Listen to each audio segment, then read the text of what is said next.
with one of my societies, the American Society of Clinical Oncology, to try to develop that work. The Center for Disease Control, which we often think about as infectious diseases, is also very much involved in cancer treatments. One of the ways they do that is they supervise the state tumor registries. So every state in the United States requires that doctors report information about the incidence of cancer and cancer diagnoses to the state registry, which is reported to the Center for Disease Control.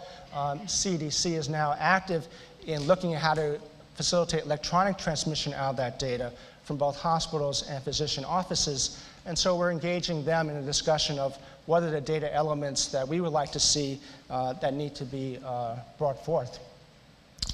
The American Society of Clinical Oncology, I mentioned, this is a society for oncology physicians, 30,000 members, over 100 countries.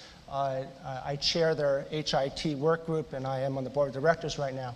And so we are very actively involved in thinking about how we can develop electronic records for our members to go forth. The College of American Pathologists, just in the last 4 or 5 weeks, we've begun having discussions with them. You can imagine that the pathologists are the holders of both anatomic, which is surgical biopsy information, as well as laboratory, clinical laboratory evidence.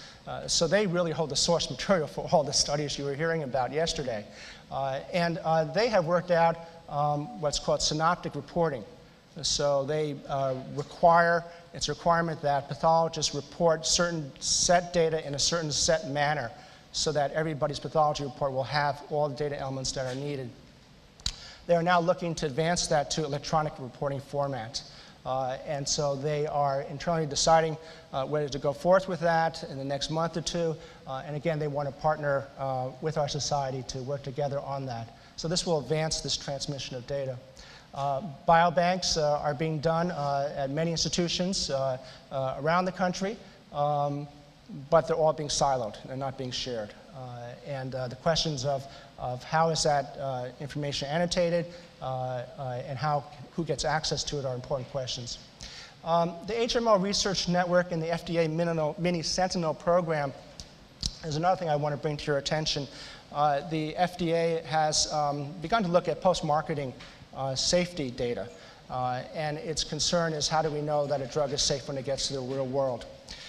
It has brought together as a pilot project this Mini-Sentinel program, which brings together the 19 organizations, includes the Kaiser institutions, Geisinger, PAMF, and who have electronic records. And it's beginning to mine that data for drug interactions and drug problems. It's called Mini-Sentinel, but there are 1 million lives now that are in this program, so it is scaling up. So how do we get to this situation where we have electronic records in all hospitals and offices? I spoke to one of the chief medical director of one of the largest genetic testing laboratories in the United States, and asked him what was his development plans on bringing that information in a electronic digital fashion so it could be reused and repurposed. And his answer was, well, it's not on our radar screen because we don't think that doctors will be having computers for at least 5 or 10 years, so we're actually not even thinking about it. And I'm happy to say he's now thinking a little differently.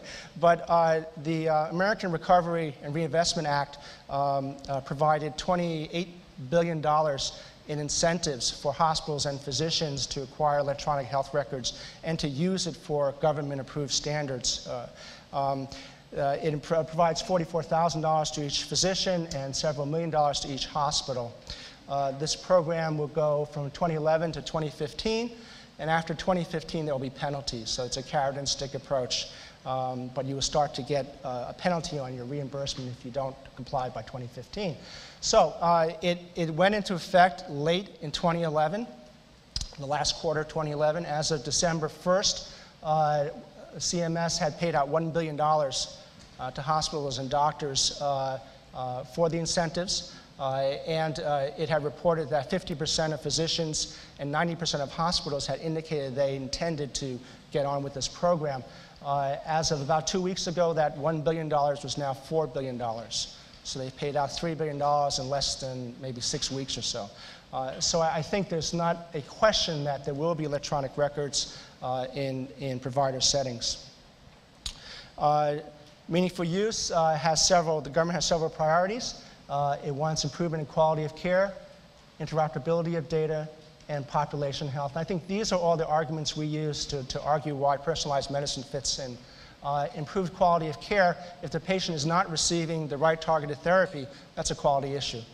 So not only do we need to help the doctors understand what the patient should be getting, we need to measure whether in fact they're doing that or not. Exchange of data between doctors and labs, and this study of population health for research issues that I spoke about earlier. So what are a couple examples of pre-digital learning that, from my perspective, this is my personal opinion, but the FDA had the accelerated approval process, or still has the accelerated approval process. And the goal was to increase early access of patients to drugs that were late in the development pipeline. And that was perfectly fine.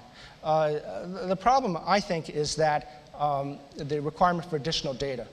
So the FDA said to the company, yes, you may now market this drug, but you need to acquire further data. Well, it's pretty hard to collect the data once you've released the drug. So that's one disconnect.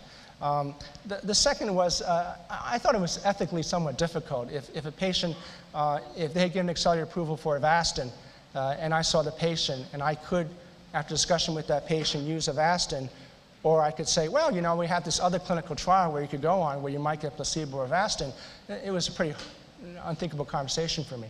So this requirement for additional data is definitely real, but clinging to the traditional methods of drug discovery in phase 3, requiring additional phase 3 trials, just doesn't make sense to me. The result is there's a long delay to final approval. In the case of Avastin, it was then taken back. By that point, physicians and patients had developed concepts of their own about what the value of this drug, and it ends up, what started out as, with good intentions, to be a patient-friendly approach is not viewed as that anymore. CMS has tried to acquire information about coverage.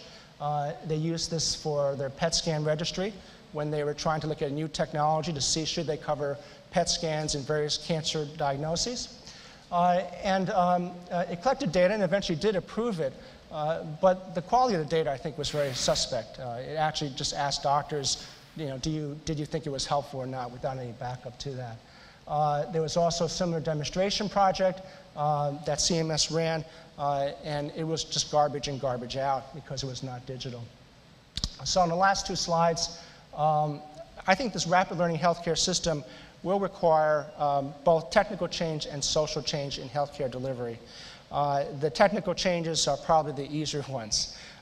We need to have structured data for at least critical elements like diagnosis, staging, the molecular panomic data, and some structured hierarchical representation of that data as an ontology.